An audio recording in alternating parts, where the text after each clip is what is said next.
नीट ऐका रे, अजून बाकी आहे।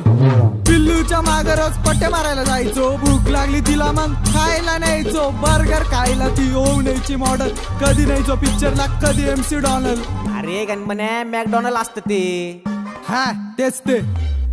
बर्थडेला तिच्या मग आणायचं मोठा केक, सामान जरा वेगळी माझी, रात्री कॉल करून म्हणायची भेट, स्टोरी टाकायला करायची लय घाई, पण मेन्शन बॅग द्यायला करायची लय लेट, कधी म्हणायची नवरोबा, कधी म्हणायची अब्बी, कॉल वरती 24 तास जेवला का बेबी, कुलूप झालतो मी आणि ती माझी चाबी, दोस्त पण म्हणता आता हीच पाहिजे भाभी, हीच पाहिजे भाभी, फक्त हीच पाहिजे भाभी। तिच्यासाठी जायचो सेंट मारून नटून, हा म्हणली ती दिव्या अगरबत्ती पेटून, खिशे केले रिकामे शॉपिंग वरती लुटून, नेट संपला अर्ध्या रात्री, तुम्हीच सांगा पैसे आणू तरी कुठून, खोटा का होईना तिचा प्रॉमिस होता पक्का, मॉल जायचं फिरायनंतर शालीमार पट्टा, खेळून गेली मनाशी प्रेमाची केली थट्टा, दुसरं